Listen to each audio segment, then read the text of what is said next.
Assalamualaikum warahmatullahi wabarakatuh. Perkenalkan, nama saya Asna Fitriani. Saya guru SKI di MTS Al-Falah Pandak. Pada kesempatan kali ini saya akan mengajak anak-anak untuk mendengarkan cerita tentang kearifan lokal yang ada di Indonesia. Kearifan lokal ini akan lebih menarik jika kita mengetahui kearifan lokal yang ada di sekitar kita. Nah, diantaranya ada Panembahan Senopati, kemudian Nyai Berintik, dan juga ada Masjid Sabilur Rasyad. Nah, ketiganya ini akan kita dapati informasinya lebih lanjut kepada narasumber kita, yaitu yang akan kita dengar dari Bapak Nur Jens. Kepada beliau, mari kita dengarkan penuturannya. Assalamualaikum warahmatullahi wabarakatuh. Waalaikumsalam. Alhamdulillah, perkenalkanlah pada kesempatan kali ini saya memperkenalkan diri.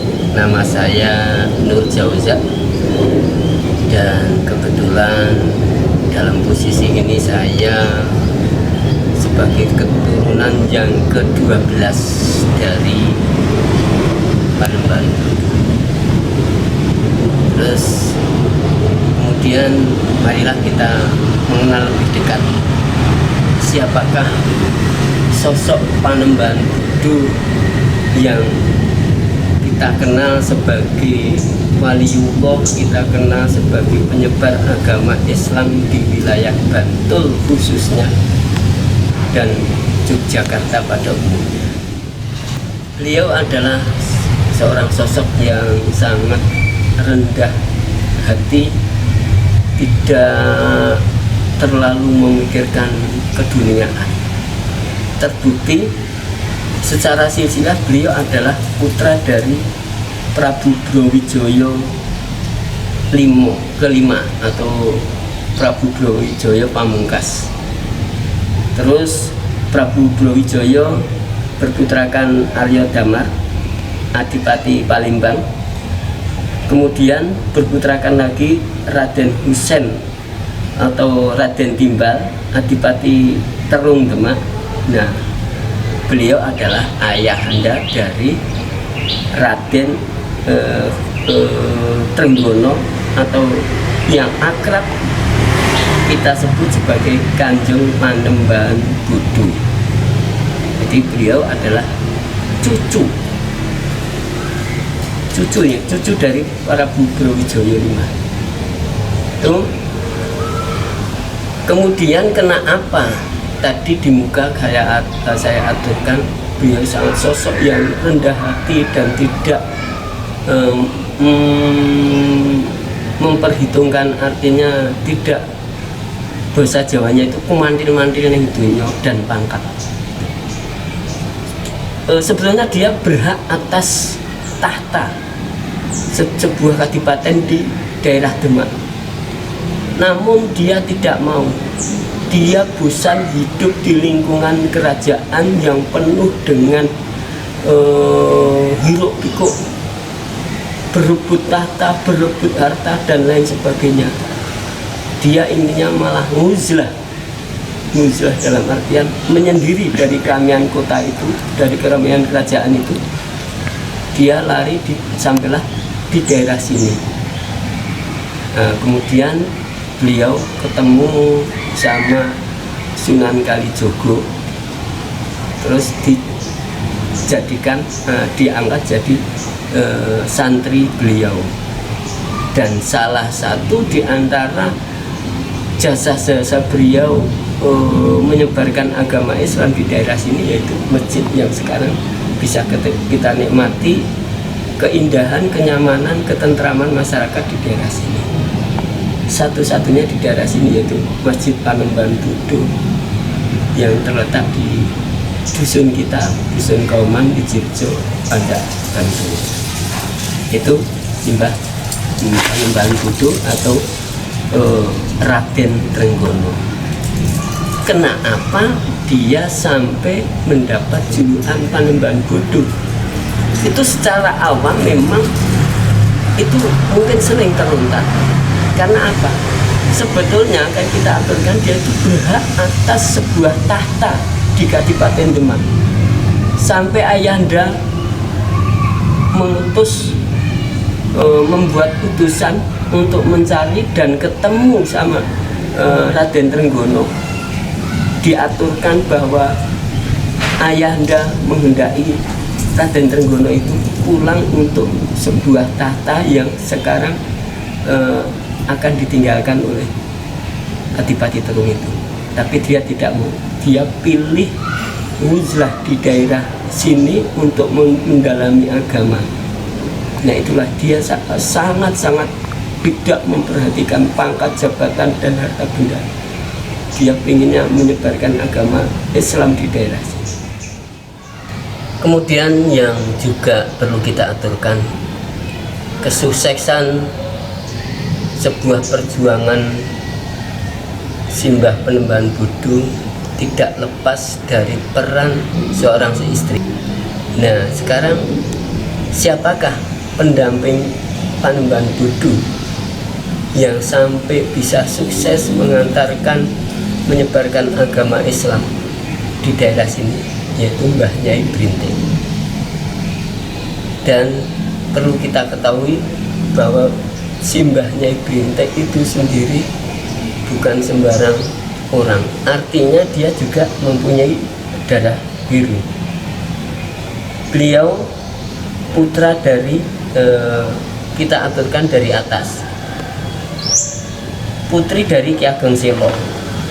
Ki Ageng Selo mempunyai putra dari Ki Ageng Wis, kemudian Ki Ageng Pemanahan, dan Ki Ageng Pemanahan mempunyai putra Pangeran Singosari yang masih sepupu, masih kakak beradik dengan Pangeran Senopati. Jadi Pangeran Singosari itu masih kakak beradik dengan Pangeran Senopati. Nah Pangeran Singosari itu sendiri berputrakan yaitu Mbah Nyai Brintik, yang mana sebetulnya itu adalah sebuah julukan. Nama aslinya Sofia. Konon beliau malang melintang di dunia hitam, ilmunya hebat. Tapi suatu ketika ilmu itu sama Sunan Kalijogo itu tidak ada artinya. Artinya apa? Maksudnya ilmunya Mbah Nyai Brintik itu kalah tanding dengan Sunan Kalijogo, dan berakhir dengan Mbah Nyai Brintik itu nyantri juga sama Sunan Kalijogo. Terus kena apa kok diberi julukan Mbah Nyai Brintik? Itu wakilah dan setengah dari penghentikan cerita itu ketika dihilangkan ilmu hitamnya sama Mbah Panembahan Bodo dan kemudian digantikan dengan ilmu-ilmu yang hikmah yang bagus, itu sampai membawa dampak rambut beliau itu seperti rambutnya orang yang terbakar itu, dan kemudian dikasih julukan Mbah Nyai Brintik. Itu julukan atau marapan dari Mbah Nyai Brintik, dan secara nasab beliau adalah putri dari Pangeran Singosari. Kemudian sama-sama nyantri pada Sunan Kalijogo, dijodohkan dari Sunan Kalijogo sama santrinya juga, yaitu Panembahan Bodo. Dan kemudian sama-sama berjuang di daerah Bantul sini. Dan mungkin juga satu catatan sejarah yang perlu kita catat juga, perlu kita ingat-ingat juga, bahwa Panembahan Senopati itu memberi julukan kepada Panembahan Bodo itu karena jasa-jasa beliau. Satu sisi lebih dulu berjuang di daerah sini, juga sudah secara umur juga sudah tua, menghormati orang tuanya itu, terus dikasih julukan Panembahan Budu. Demikian juga Nyai Grinting. Dan satu sejarah juga yang perlu kita aturkan, bahwa Panembahan Budu dikasih tanah pendidikan, dikasih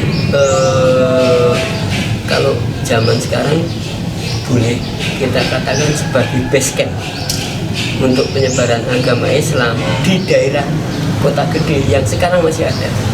Kampung namanya itu Kampung Bodon.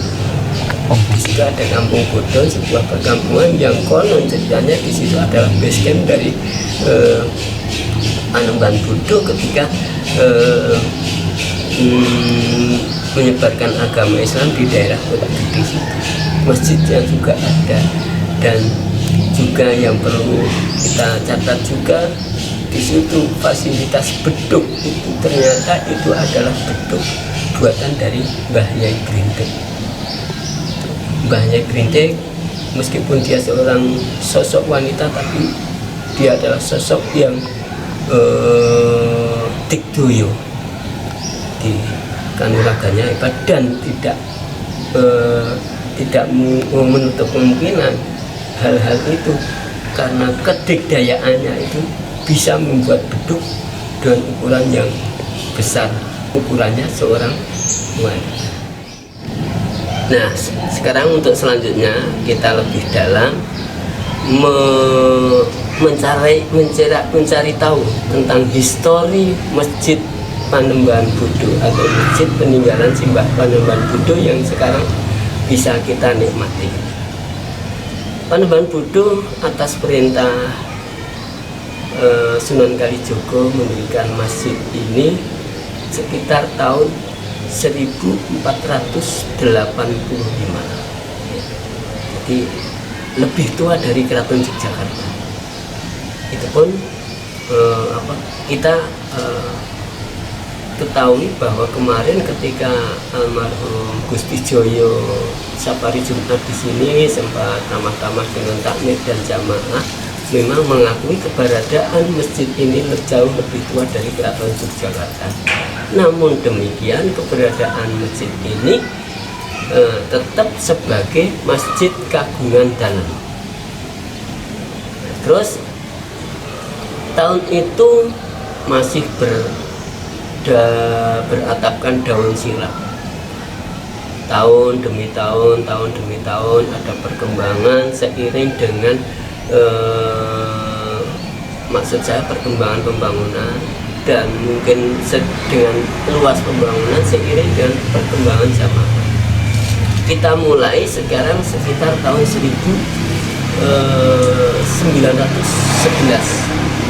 Kebetulan daerah sini adalah ketika itu pas jaya-jayanya pabrik gula Gesian. Nah, dengan jayanya pabrik gula Gesian, seiring dan perkembangan masjid ini, ada kejadian yang sangat aneh dan menjadikan masjid ini lebih makmur. Dalam artian secara fisik masjid ini diperhatikan oleh tuan, kalau nggak itu tuan impoten waktu itu yang sebagai pembesar di pabrik Gesian. Kejadiannya ketika pabrik gula Gesian mau mengadakan giling, itu dilalah terjadi kerusakan mesin. Sowan sama kiai setempat sini, terus kiai setempat sini menyarankan tolong untuk lebih lancarnya sama-sama kita membuat bancaan. Ceroboso Jawanya itu bancaan sebelum mengadakan. Betul, setelah diadakan prosesi yang sekarang masih diiringi seperti pabrik gula Madukisma itu sembengan. Terus betul ketika mau giling diadakan sembengan atau permohonan istilahnya keselamatan, kelancaran proses penggilingan, dan alhamdulillah setelah diadakan betul gula terus berjalan lagi lancar. Nah, dari kejadian itu secara fisik masjid sini sekitar tahun itu dibangun, dikasih aliran listrik ketika itu, listrik, meskipun ketika itu listrik 110 ya, 110 belum 220, jadi gandeng sama listrik pabrik itu ketika itu tahun itu. Juga beteng yang pada waktu itu masih sangat sederhana diganti oleh pemerintah Belanda pada waktu itu sekitar itu. Seiring dengan kejadian di tahun itu, masyarakat juga kepedulian masyarakat membangun sarana ibadah ini sangat tinggi, dan sekarang masih bisa kita lihat secara fisik ada beberapa hal-hal yang renovasi, misalnya dodok yang berada di bawah mustaka itu hasil daripada jamaah sini yang bentuknya gundulan itu. Kemudian juga mimbar dan beberapa alat maulid selawatan Jawa kalau kita menamakan. Juga ada lagi keranda, masih ada gerak-geraknya itu. Dalam keranda itu buatan sekitar tahun 1911 masih ada sekarang. Juga sholawat maulid itu alatnya ada yang gerak-geraknya itu tertera tahun itu 1911. Nah, rehab yang sudah berbau semi modern. Terus kemudian masih tuntutan dari jamaah karena tidak menampungnya jamaah yang semakin besar, sedangkan kemarin bangunan cuma 7x7 kalau nggak itu diperlebar lagi. Itu kejadian itu sekitar tahun 1982. Jadi dari 7x7 jadi 14x14, dan dari situ kita hampir kehilangan peninggalan yang asli, artinya sekarang sudah kebentuk yang modern semua. Itu tujuannya karena itu tuntutan dari jamaahnya semakin besar. Nah, yang sampai sekarang kita nikmati ya inilah Masjid Panembahan Budo yang sekarang bisa kita lihat yang masih ada, yaitu batu gilang. Batu gilang itu ada dua versi. Satu itu batu itu ditaruh Panembahan Budo di bawah di pinggir belik ya, yang sekarang jadi sumur. Pada waktu itu belik itu namanya belik Ki Sejala. Sekarang bisa kita lihat sekarang jadi sumur. Itu versi batu gilang yang pertama, itu ditaruh di pinggir belik. Versi yang kedua, batu gilang itu sebuah trik dari sesepuh kita sadar bahwa Hindu lebih duluan masuk di daerah kita tanah Jawa ini, dan Islam baru berikutnya. Nah, itu salah satu trik. Batu gilang itu kan menyerupai semacam zoni ya. Zoni adalah sebuah meja persembahan atau apa yang di depan, yang biasa ditaruh di depan pura ya, di depan pura untuk persembahan itu. Nah, itu ketika itu kan masyarakat juga terkecoh, ternyata di sini ada tempat peribadatan yang notabene waktu itu masyarakat Hindu. Tapi setelah masyarakat masuk di dalam rumah ibadah itu, di situ baru dikasih pejangan ajaran tentang Islam versi yang kedua itu. Jadi ada beberapa peninggalan yang masih tersisa, diantaranya batu gilang, terus belik Ki Sejala yang sekarang sudah jadi sumur itu, dan kayaknya cuma itu. Terus beliau Bapak Panembahan Budu wafat, dimakamkan di makam Sewu, Gunung Makam Sewu yang jaraknya kira-kira sekitar 2-3 kilo dari masjid ini.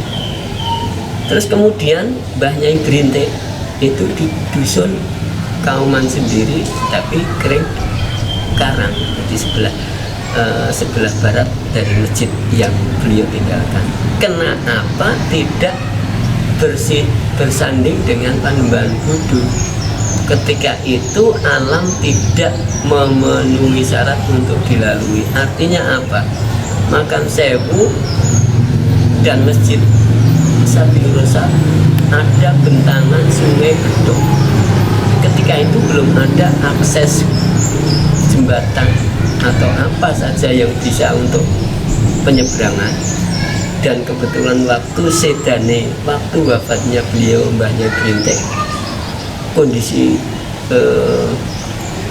Sungai Bedok baru banjir dan tidak mungkin dilalui. Akhirnya Mbah Nyai Brintik dimakamkan di sebelah selatan sungai dan sekarang terletak di dusun Karang. Nah, itu sejarah kenapa tidak bersandingan dengan Mbah Panembahan Budu.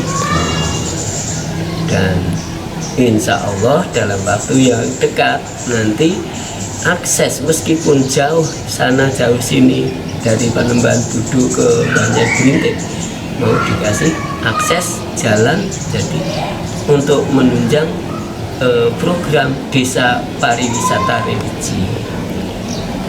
Mungkin itu yang bisa kita aturkan tentang Masjid Sabilurosa ataupun pendirinya si Mbah Panembahan Budu dan Mbah Nyai Brintik. Kurang lebihnya mohon maaf. Assalamualaikum warahmatullahi wabarakatuh.